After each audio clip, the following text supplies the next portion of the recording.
Z nami je Josip Mijani, Pipi, frontman oziroma skupine Karma. Pipi, zakaj brez Karme v Mariboru preprosto ne gre? Ja, pa Mariborčani oziroma Štajerci so vedno bila naša zvesta publika in mislim, da je čast in neka dolžnost prideti kot gosti tle in pokazati, da nismo Mariborčane pozabili, ker na samem začetku, ko smo mi začeli s kariero, naša v bistvu karijera je začela prav tu. V Mariboru in v okolici Maribora smo veliki igrali na samem začetku, dokaj niti Hrvati nas takrat še niso vedeli, kdo smo in kaj smo. Tako da nam bomo vedno Maribor v srcu. Ne morem pa mimo zdaj najbolj aktualne zadeve, seveda ste tudi avtor Vrak ne vzame Rebekine evrovizijske skladbe. Kakšno je vaše mnenje zdaj, ko je vihar mimo? Pa v bistvu za izvajalko je bolj zoprno oziroma bolj težko sprejeti. V bistvu to ni bil poraz, mi smo res naredili vse, kar je bilo možno. Jaz sem kot avtor zelo zadovoljen, ker sem opazil, da sem bil na dobri poti, ker če gledam prvih 8 uvrščenih skladb mimo Srbije, ki je imela to že standardno foro okrog teh počasnih komadov od Joksimovića.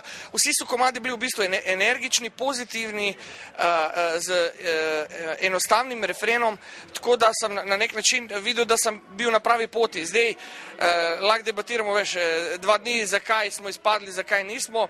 To pustim folku naj sam debatira, ampak pravim, jaz sem kot avtor zadovoljen, tudi zadovoljen sem z timom, s katerim smo sodelovali.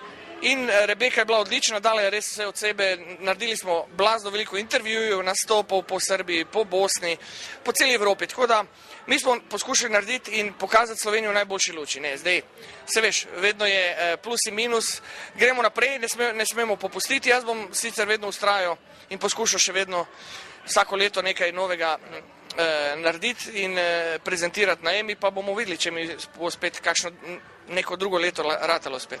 Se Eurosonga še niste najedli?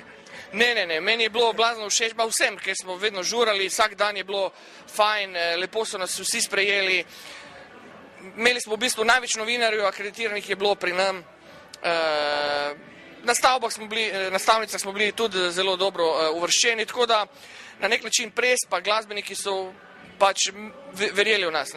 Da še čisto med nama, če izvzamemo Rebekino skladbo, za katero ste pa vi navijali na Eurosongu? Pa moram priznati, kot glasbenik, če gledam čisto glasbeno, mi je produkcijsko in kar se tiče melodije, načina odpeta, interpretacije vsega in kako je narejen, recimo sam komad, najbolj všeč bila Hero.